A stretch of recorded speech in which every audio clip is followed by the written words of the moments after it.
যখন পা রাখবে রে, কারবালার মর্মান্তিক অধ্যায়ে পা রাখার পরবক্ষণে হুর তিনি দাঁড়িয়ে বললেন, ইমাম হুসাইনকে ডেকে ডেকে বললেন, হে আলে মকাম, আমি যদি এই মুহূর্তে আল্লাহর কাছে তওবা করি তাহলে কি তওবা কবুল হবে?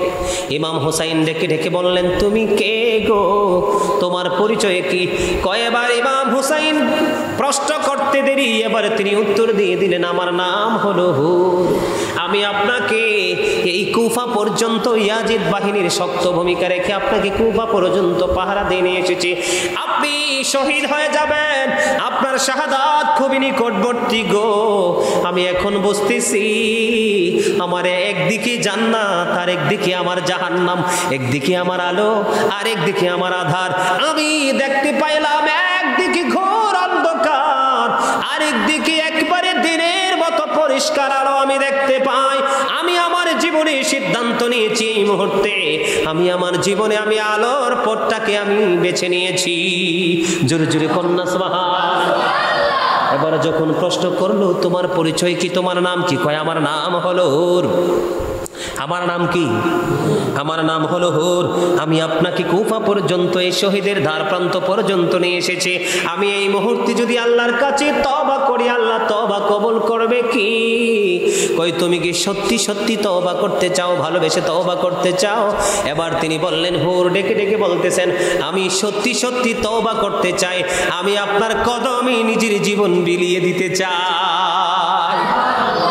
এবার বন্ধু ইমাম হুসাইন ডেকে ডেকে বললেন, তুমি যদি সত্যিকার অর্থে যদি তওবা করতে চাও, ক্ষমা চাও, অনুতপ্ত হও, তাহলে আমার আল্লাহ এখনো পর্যন্ত তোমার জন্য ক্ষমার দরজা খোলা আছে, আল্লাহ তোমাকে ক্ষমা করে দেবে।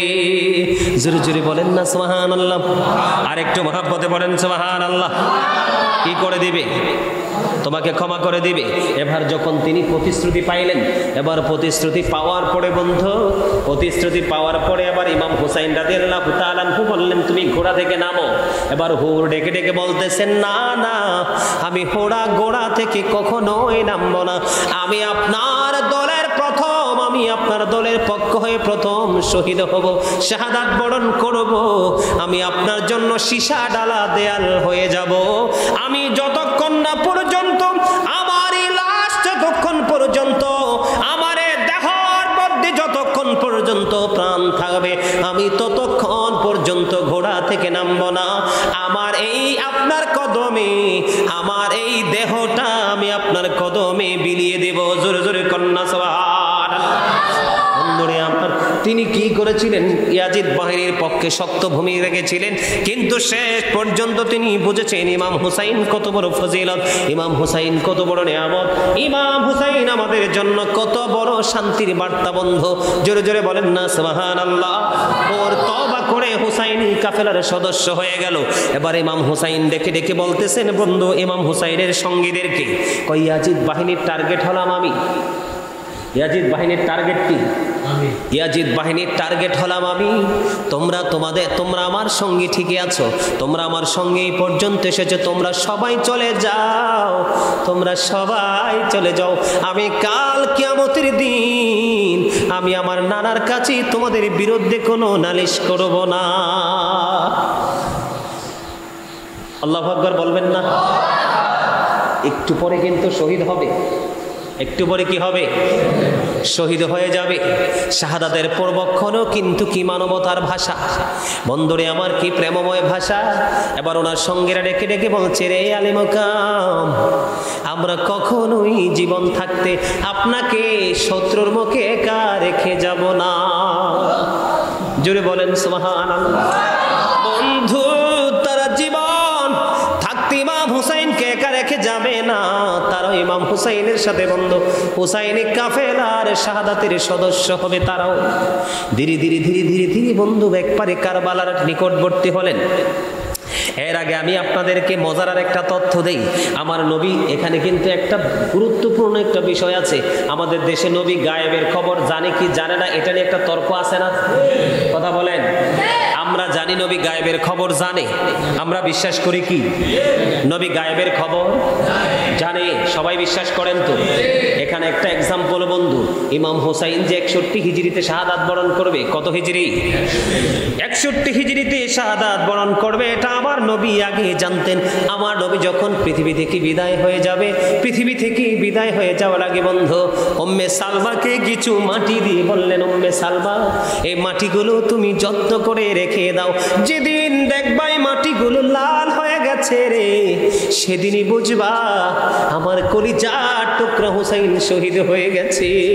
জোরে জোরে বলেন না আল্লাহু আকবার। বন্ধু আমার সমস্ত শরীরের পশম গুরু দাঁড়িয়ে গেছে রে, কেমন নবীর উম্মত হয়েছি রে বন্ধু আমরা। আমার নবীকে চিনলাম না। নবীকে পৃথিবীতে যত বেশি সম্মান আপনি দিতে পারবেন, নবীর আহলে বাইতকে যত বেশি সম্মান আপনি দিতে পারবেন, আপনার মর্যাদা তত বেশি বৃদ্ধি হবে বন্ধু। বন্ধু 61 হিজরিতে মুহররমের 10 তারিখে উম্মে সালমা নজর দিয়ে চাইয়া দেখে রে, সবগুলো মাটি রক্তে লাল হয়ে গেছে। জোরে জোরে বলেন না আল্লাহু আকবার। উম্মে সালমা রাদিয়াল্লাহু তাআলা আনহা তিনি বলতেছেন, আমি মুহররমের 10 তারিখে আমার চোখে তন্দ্রা আসলো। তন্দ্রা যখন আসলো আমি দেখতে পাইলাম আমার নবী ধুলো বালিতে দোসর হয়ে আসে। আমি প্রশ্ন করলাম, নবী গো আপনার এই অবস্থা কেন গো? আমার নবীর দুলু দাড়ি মোবারক, চুল মোবারক দুলু বালিতে বন্ধ দোসর হয়ে আছে। উম্মে সালমা বলতেছেন, নবীকে আমি প্রশ্ন করলাম, নবী গো দুলু বালিতে দোসর আপনাকে দেখা যায়, আপনার হাতে একটা রক্ত ভর্তি শিশি দেখা যায়, নবী গো এই শিশিটা কি, বোতলটা কি? আমার নবী ডেকে ডেকে বলছে, সালমা রে আমি এখন কারবালার ময়দান থেকে এসেছি, আমি 72 জন শহীদের রক্ত এই বোতলের মধ্যে আমি ভরাট করেছি। জোরে জোরে কোন আল্লাহু আকবার। বন্ধুরে আমার, একদিকে নবী পৃথিবী থেকে যাওয়ার সময় এই মুজিজা, এই গায়েবী খবর দিয়ে গেছেন, এটা কি গায়েবের খবর কিনা বলেন? এটাকে সৃষ্টির কেউ জানে? কথা বলেন না কেন? আর একদিকে একটা শিশি বোতলের মধ্যে 72 জন শহীদের রক্ত, কতজন? কথা বলেন না কেন? 72 জন শহীদের রক্ত। ও বন্ধু, এটা হলো নবীজির মুজিজা। 1400 সাহাবীর খাবার একটা পাতিলে, 1500 সাহাবীর গোসলের পানি বন্ধু একটা পাত্রে, এগুলো বন্ধু নবীর মুজিজা ছাড়ার কিছুই নয় বন্ধু। এদিক দিয়ে হযরতে জয়নব রাদিয়াল্লাহু তাআলা আনহা ডেকে ডেকে বলছেন, কারবালার পূর্বক্ষণে ডেকে ডেকে বলছেন, ভাইজান আপনি এই যে ইয়াজিদ বাহিনী পুরো প্রস্তুতি নিয়েছে গো, তাঁবুর চতুর্দিকে আগুন ধরিয়ে দিবে, সব কিছু লুণ্ঠন করে নিয়ে যাবে গো। ইয়াজিদ বাহিনী পরিপূর্ণ প্রস্তুতি নিয়েছে, আপনি কি প্রস্তুতি নিয়েছেন? এবার হুসাইন রাদিয়াল্লাহু তাআলা আনহু ডেকে ডেকে বলছে, বোন রে আমিও সেই পুরো প্রস্তুতি নিয়ে নিয়েছি। কই কি প্রস্তুতি নিয়ে নিয়েছেন? কই আমার এই মুহূর্তে আমার চোখে তন্দ্রা আসলো, আমি আমার নবীর সাথে আমার নানার সাথে দিদার হয়ে গেল। আমার নানা আমাকে ডেকে ডেকে বলছে, হুসাইন কিছুক্ষণের মধ্যেই তোমার সাথে আমার দেখা হবে। তার মানে আমি শহীদ হওয়ার জন্য প্রস্তুতি নিয়েছি বন্ধু। ও বন্ধু, হযরত জয়নব কাঁদতেছে, তার চোখের পানি পড়তেছে। এক এক করে বন্ধু যুদ্ধ শুরু হয়ে গেছে। সর্বপ্রথম বন্ধু আলী আকবর চলে গেলেন একক যুদ্ধে, যুদ্ধ করার জন্য। কিসের জন্য? যুদ্ধ করার জন্য। যখন হযরত আলী আকবর যখন চলে গেলেন বন্ধুরে আমার, চলে যাওয়ার পরে যুদ্ধক্ষেত্রে চলে গেলেন, ইয়াজিদ বাহিনীকে বন্ধু লণ্ডভণ্ড করে দিলেন। তারা চতুর্দিক দিয়ে বালু উড়িয়ে দিল। এই দিক দিয়ে বন্ধু একেবারে রৌদ্রটা ছিল অত্যন্ত উত্তপ্ত ছিল রৌদ্রটা, এত রোদ বন্ধু ধুলোবালি উড়িয়ে পুরো ময়দানটা অন্ধকার করে দিয়েছে। বন্ধুরে আমার, কিছুক্ষণ যুদ্ধ করার পরে বাবার কাছে চলে আসলেন হযরত হুসাইন রাদিয়াল্লাহু তাআলার কাছে। বাবা বাবা গো, একটু পানি দাও, একটু পানি যদি দিতে পারো। আল্লাহ আল্লাহ আল্লাহ আল্লাহ আল্লাহ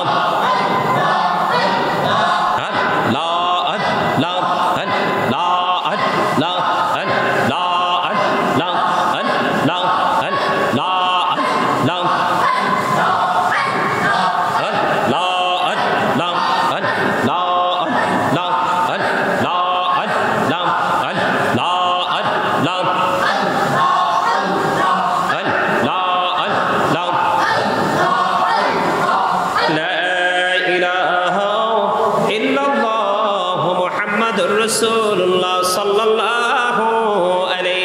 সাল্লাম। বলতেছিলাম বন্ধু, এবার আলী আকবর একটা ডাক দিয়ে বলল, বাবা গো, ও বাবা, একটু পানি দাও না গো, একটু পানি যদি খাইতে পারি গো, একটু পানি যদি পান করতে পারে, তাহলে ইয়াজিদ বাহিনীর উপর হায়দারি আক্রমণ চালাবো। বন্ধু, এবার ইমাম হুসাইন রাদিয়াল্লাহু তাআলা আনহু একটা ডাক দিয়ে বলল, বাবা গো, তুমিও তো জানো গো, তোমার মতো আমিও তো পিপাসার্থ, আমিও পানি পান করতে পারিনি, কেমন করে তোমাকে আমি পানি দিব গো বাবা। বাবা গো, আমি যখন পানি চাইতাম, আমার নানা আমাকে ভালোবেসে পানি যদি না থাকতো, আমার নানার জিহ্বা মোবারক বের করে দিত, আমি আমার নানার জিহ্বা মোবারক চুষে চুষে রে আমি আমার পানির পিপাসা মিটাইতাম। জোরে জোরে বলুন না আল্লাহু আকবার। বন্ধু, হৃদয় ছিঁড়ে যায় রে, কেমন করে বন্ধু বলতে পারবো। বন্ধু, এবার হযরতে আলী আকবর যখন পানি পানি করে বন্ধু বাবাকে ডাকছে, এবার হযরতে হুসাইন রাদিয়াল্লাহু তাআলা আনহু ওনার শুষ্ক জিহ্বাটা বন্ধু বের করে দিয়েছেন আলী আকবরের দিকে। এবার আলী আকবর বাবার জিহ্বাটা চুষে নিয়েছে রে, শুষ্ক জিহ্বা। বন্ধু, জিহ্বাটা চুষতে চুষতে এবার বাবার জিহ্বা চুষে শেষ করে বন্ধু যুদ্ধের ময়দানে গেল। যুদ্ধের ময়দানে যাওয়ার পরে এবার বন্ধু যুদ্ধ যখন আবার পুনরায় শুরু করলো, এবার ইয়াজিদ বাহিনী চতুর্দিকে আক্রমণ করে এ আলী আকবরকে যুদ্ধের ময়দানে বন্ধু শহীদ করে দেয়। জোরে জোরে নাউজুবিল্লাহ। একবার পড়েন ইন্না লিল্লাহি ওয়া ইন্না ইলাইহি রাজিউন। বন্ধুর যুদ্ধের ময়দানে শহীদ হয়ে গেল। বাবা বলে যখন ডাক দিল, ইমাম হুসাইন বুঝতে পেরেছে আমার কলিজার টুকরার শহীদের সময় হয়ে গেছে। এবার বন্ধু কি করলেন, যুদ্ধের ময়দান থেকে ইমাম হুসাইন রাদিয়াল্লাহু তাআলা আনহু হযরতে আলী আকবর রাদিয়াল্লাহু তাআলা আনহুকে তাঁবুর দিকে কাঁধে করে নিয়ে আসলেন। এবার এতক্ষণ দেখলেন ওনার চুলগুলো বন্ধ কাঁচা। যখন আলী আকবরকে বন্ধ কাঁধে উঠালেন, তখন ওনার চুল দাড়িগুলো পাইকা সাদা হয়ে যায়। জোরে জোরে বলেন আল্লাহু আকবার। একটু মহব্বতে বলেন আল্লাহু আকবার। আলী আকবর যুদ্ধের ময়দানে বন্ধু শহীদ হয়ে গেল। তারপরে হযরতে কাসিম রাদিয়াল্লাহু তাআলা আনহু, হযরতে হাসান রাদিয়াল্লাহু তাআলা আনহুর শাহজাদা, তিনি শাহাদাত বরণ করলো। করতে করতে করতে করতে বন্ধু এক ধীরে ধীরে ধীরে ধীরে এবার হুসাইন রাদিয়াল্লাহু তাআলা আনহুর শহীদের সময় হয়ে গেল। কিন্তু ইমাম হুসাইন যুদ্ধের ময়দানে বন্ধু শহীদ হওয়ার জন্য, যুদ্ধ করার জন্য যখন রওনা হলো, হওয়ার পরে ইয়াজিদ বাহিনী কেউ কিন্তু এককভাবে বন্ধু যুদ্ধ আক্রমণ চালাবার সাহস পাচ্ছে না। চতুর্দিক দিয়ে ইমাম হুসাইনের দিকে আক্রমণ চালানো শুরু করলো। চতুর্দিক দিয়ে যখন আক্রমণ চালানো শুরু করলো, যুদ্ধ করতে করতে করতে করতে বন্ধু এক পর্যায়ে ইমাম হুসাইনকে মাটিতে শোয়া দিল। শোয়া দিয়ে বন্ধু সীমার কি করলেন, ওনার বুকের উপর চড়ে বসলেন। কি করলেন? বুকের উপর যখন চড়ে বসলেন, এবার সীমারকে ডাক দিয়ে বললেন, সীমার, তোর বুকের জামাটা একটু খোল। তাকে বললেন, তোর বুকের জামাটা একটু খোল। সীমার এবার তার বুকের জামাটা খুললেন। বুকের জামা খোলার পরে আবার চাইয়া দেখলেন বন্ধু তার বুকের মধ্যে সাদা সাদা শ্বেত চিহ্ন দেখা যায়। কি চিহ্ন দেখা যায়? সাদা সাদা শ্বেত চিহ্ন। শ্বেত চিহ্ন বোঝেন তো? সাদা সাদা শ্বেত চিহ্ন দেখা যায়। এবার শিবরকে ডাক দিয়ে বললেন, রে শিবর, তুই তো সেই বদকিসমত রে, আমার নানা আমাকে বলে গেছে সাদা দাগের কিছু কুকুর আমার বাগানকে হরণ করে নিয়ে যাবে। তুই তো সেই বদকিসমত, আমি তোর মাঝে সেই সিমটম দেখতে পাই। জোরে জোরে কন্যা নাউজুবিল্লাহ। বন্ধুরে আমার, তারপরে কি করলেন, ইমাম হুসাইন নামাজ পড়ার জন্য সময় চাইলেন। ইমাম হুসাইন যখন নামাজ শেষ করলেন, অনুমতি চাইলেন, অনুমতি দিলেন। শাহাদাতের পূর্বক্ষণে পর্যন্ত তিনি নামাজ পড়লেন। নামাজ শেষ করার পরে বন্ধু ওনাকে শহীদ করে দিল। শহীদ করার পরে ওই ইয়াজিদ বাহিনী বন্ধু ক্ষান্ত হয় নাই। ওনার সমস্ত মাথা মোবারক, দেহ মোবারকের মধ্যে কুফার প্রান্তরে বন্ধু, কুফায় এই মরুর প্রান্তরে এই দেহের উপর ঘোড়া দিয়ে বন্ধু পদদলিত করেছে। জোরে জোরে কন্যা নাউজুবিল্লাহ। বন্ধুরে আমার, ইমাম হুসাইন যখন শহীদ হলো পুরো আসমান বন্ধু কালো হয়ে গেছে। কি হয়ে গেছে? পুরো কালো, পুরো আকাশ বন্ধু কালো হয়ে গেছে। জিনেরা পর্যন্ত কান্না করেছে। ও বন্ধু, বাইতুল মুকাদ্দাসের জ্বলন্ত পাথর থেকে রক্ত প্রবাহিত হয়েছে। ইমাম হুসাইন যখন শাহাদাত বরণ করছে রে, ইমাম হুসাইন শাহাদাত বরণ করার পরে সিরিয়ার যেই কোনো পাথর সরাইলে পাথর থেকে তা তাজা রক্ত প্রবাহিত হতো। জোরে জোরে বলেন না আল্লাহু আকবার। ইমাম হুসাইনের শহীদে বন্ধু আকাশ কেঁদেছে, বাতাস কেঁদেছে, গোটা পৃথিবী ক্রন্দন করেছে, জিন জাতিরা পর্যন্ত বন্ধু ক্রন্দন করেছে। আপনারা দেখেন ইমাম হুসাইনের প্রতি ভালোবাসা আপনার আমার জন্য কত বড় নিয়ামত। এখান থেকে বন্ধু ইয়াজিদের বাড়ির দিকে ইয়াজিদ বাহিনী রওনা হলো ওই পুরস্কারের আশায়। কিসের আশায়? পুরস্কারের আশায় বন্ধু রওনা হলো। রাত্র হয়ে গেল, তারা তাবু গাড়ালেন। পাশেই ছিল এক খ্রিস্টান, পাশেই ছিল কি? পাশেই ছিল এক খ্রিস্টান। এক খ্রিস্টান কি করলেন? পাদ্রী ডেকে ডেকে বললেন, তোমাদের কাছে হযরতে হুসাইনের মাথা মোবারক কয় আছে? কয় একটা রাত্রের জন্য শুধু দিবা। কয়টা রাত্র? কই শুধু একটা রাত্রের জন্য দিবা। আমি তোমাদেরকে 10,000 দিরহাম দিব। কত হাজার? 10,000 দিরহাম দিব।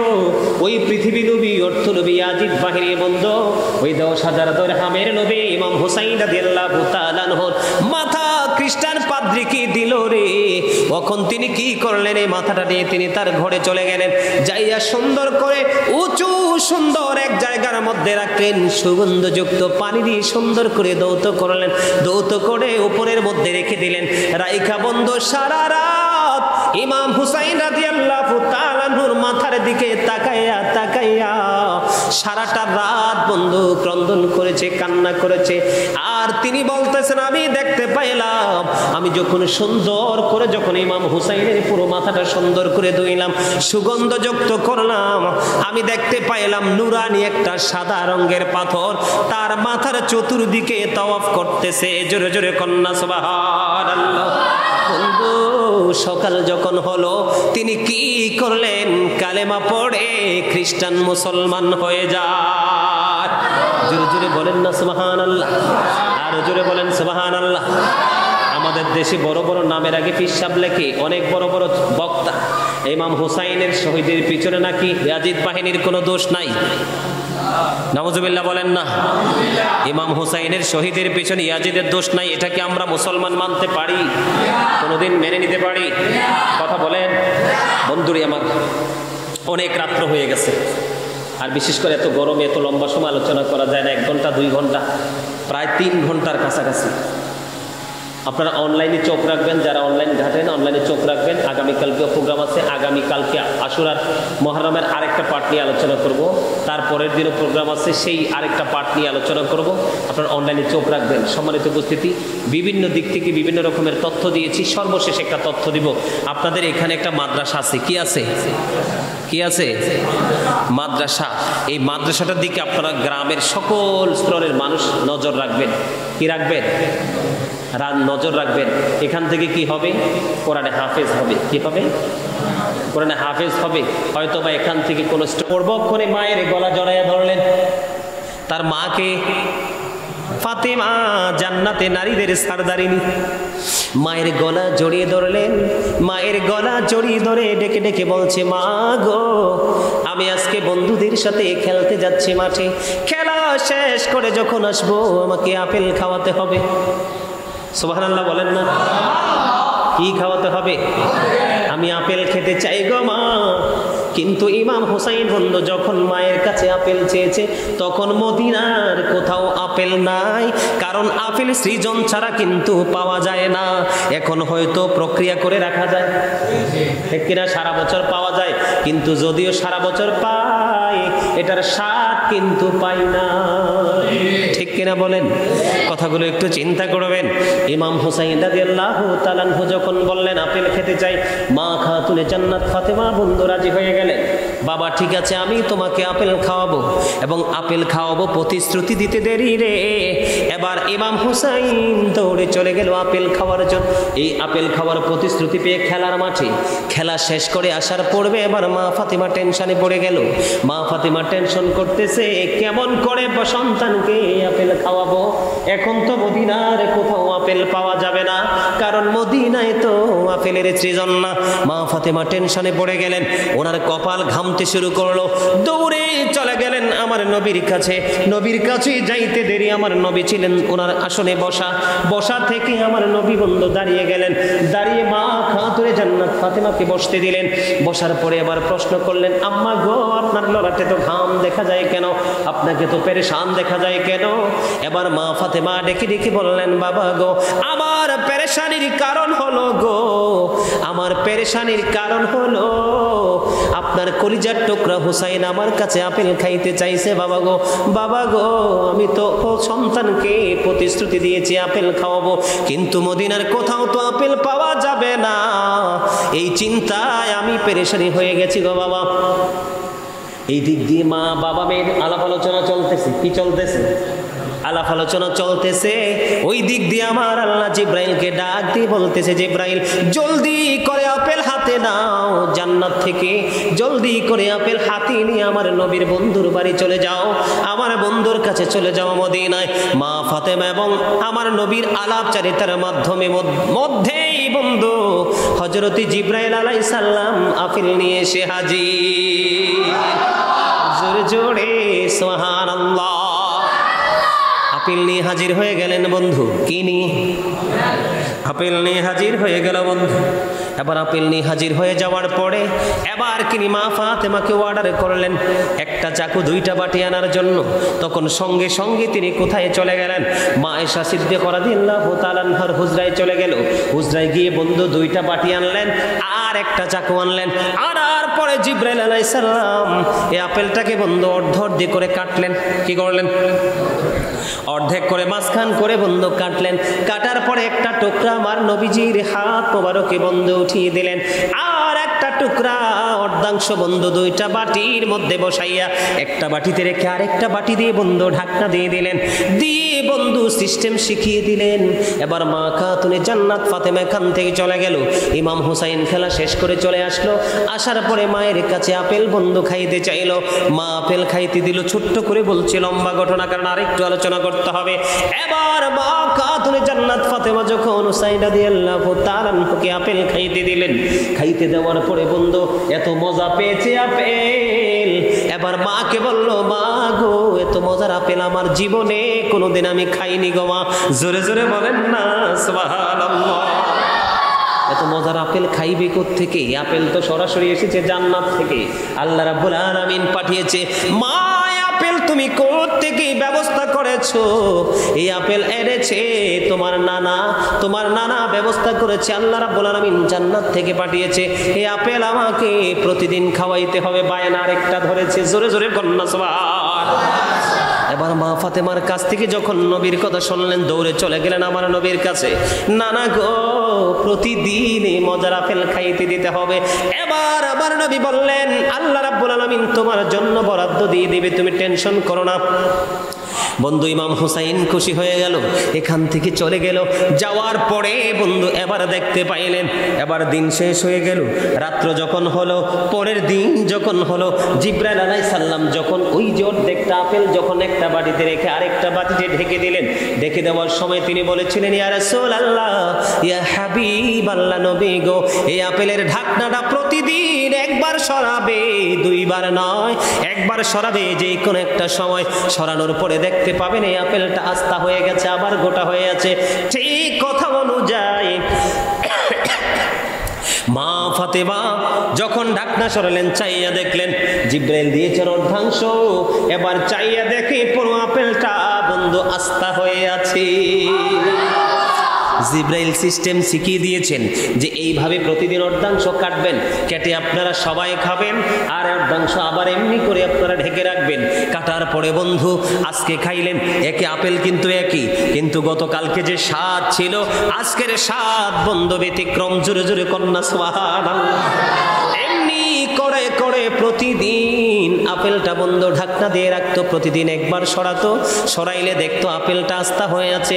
বন্ধু এমন করতে করতে 2 বছর পর্যন্ত এই আপেলটা খেয়েছে।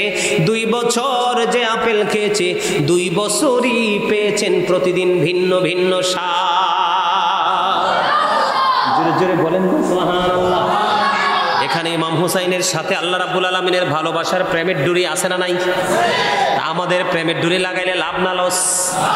আমাদেরকে ইমাম হুসাইনের পক্ষে থাকতে হবে, ইমাম হুসাইনের জন্য প্রয়োজনে যুদ্ধ করতে হবে, প্রয়োজনে লড়াই করতে হবে। তারপরে ওই ইয়াজিদ বাহিনীর টাকার কাছে আমরা বিক্রি হব না। বলেন তো পৃথিবীতে ইয়াজিদ বাহিনী এখন আছে না নাই? কথা বলেন আছে না নাই? আছে। ইয়াজিদ বাহিনী কিন্তু নবী মানে না, আহলে বাইত মানে না, সাহাবাই কেরামদেরকে মানে না, অনেক হাদিস তাদের এগেনস্টে যায়, সেটাও তারা মানে না। সম্মানিত উপস্থিতি, ইমাম হুসাইনের শাহাদাতের যে মর্মান্তিক যে অধ্যায়, সেই অধ্যায় থেকে একটু আলোচনা করব। পুরো আলোচনা করা শেষ সম্ভব না। মূল যেই মর্মান্তিক যে জায়গাটা, সেই জায়গাটা নিয়ে একটু আলোচনা করব। এত ভালোবাসতেন আমার আল্লাহ, এত মায়া এখনো করেন আমার আল্লাহ, কিন্তু তারপরেও তিনি কেন শহীদ হলো? একটা প্রশ্ন কি আসে না? যিনি রাসূলের কলিজার টুকরা, যাদের জান্নাতের, তারা শুধু জান্নাতি নয়, জান্নাতীদেরকে যারা রিসিপশনে তারা থাকবে রিসিভ করার জন্য, তাদের এত মুজিজা, এত পাওয়ার, এত মর্যাদা, তারপরেও কেন তারা কি হলো? শহীদ হলো। এটা কি একবার মনে আসে না? কুফা থেকে ইমাম হুসাইনের কাছে বায়াত হওয়ার কথা বলে 150 চিঠি দিয়েছে। কত চিঠি? 150 চিঠি দিয়েছে। ইমাম হুসাইন কিন্তু কুফায় যখন গেছে, তার আগে কিন্তু তিনি আরেকজনকে পাঠিয়েছিলেন। তার নাম কি জানেন? মুসলিম বিন আকিল। মুসলিম বিন আকিলকে কিন্তু ইমাম হুসাইন কুফাতে পৌঁছার আগেই কিন্তু তাকে হত্যা করে ফেলেছে। নাউজুবিল্লাহ বলেন না? তাকে তাদেরকে ছাদের উপর উঠাইয়া গর্দান কি দেহ থেকে আলাদা করে তাকে নিচে ফেলে দিয়েছে। মুসলিম বিন আকিল কিন্তু কি করে নাই? হার মানে নাই। ইমাম হুসাইনের কাছে একে একে 150 চিঠি এসেছে। ইমাম হুসাইন কিন্তু কি করে না? ইয়াজিদ বাহিনীকে ভয় পায় নাই, কারণ ইমাম হুসাইন লড়াই করেছে ইমানের জন্য, ইসলামের জন্য, সত্যের জন্য, সত্যকে প্রতিষ্ঠিত করার জন্য, কোরআন সুন্নাহর আলোকে আরো বেশি আলোকিত করার জন্য। আর ইয়াজিদ বাহিনী যুদ্ধ করেছে কিসের জন্য? ক্ষমতার জন্য, পৃথিবীর লোভ লালসার জন্য। ঠিক কিনা বলেন? এই ইমাম হুসাইন সত্যের জন্য লড়াই করার যে শক্ত যে ট্রেনিং, সেই ট্রেনিং আমাদেরকে শিক্ষা দিয়েছেন।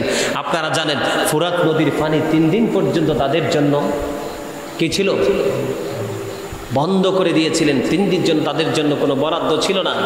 অথচ বেঈমান কাফের মুশরিকরা পশু পাখি পর্যন্ত ফুরাত নদীর পানি কি করেছে? পান করেছে। কিন্তু ইয়াজিদ বাহিনী, রাসূলের কলিজার টুকরা, যাদের জান্নাতে অবস্থান, তাদেরকে কিন্তু কি করতে দেয় নাই? পান করতে দেয় নাই। ইমাম হুসাইন যদি ইয়াজিদের হাতে হাত রাখতো, তাহলেই কিন্তু কি হয়ে যেত? সব মিট হয়ে যেত। কিন্তু ইমাম হুসাইন রাদিয়াল্লাহু তাআলা আনহু ইয়াজিদের হাতে হাত রাখেন নাই, কারণ ইয়াজিদ সম্পূর্ণ ছিল রং, আর ইমাম হুসাইন ছিল সম্পূর্ণ রাইট। ইয়াজিদ ইহুদিদের উপদেশে চেয়ে চলাফেরা করতো, তাদের সেই কালচার তার মধ্যে সে ধারণ করেছে, বাস্তবায়ন করার চেষ্টা করেছে। আর ইমাম হুসাইনের মধ্যে ছিল আমার রাসূলের উত্তম আদর্শ। ঠিক কিনা বলেন? আরো জোরে বলেন না, ঠিক কিনা? বন্ধুরে আমার, যিনি ইয়াজিদ বাহিনীর পক্ষ থেকে সবচেয়ে বড় শক্তি বীরত্ব দেখি ইমাম হুসাইন রাদিয়াল্লাহু তাআলা আনহু কুফা পর্যন্ত পৌঁছিয়েছেন, তার নাম হলো হুর। তার নাম কি? আপনারা শুনে অবাক হয়ে যাবেন বন্ধু। আল্লাহ রাব্বুল আলামিন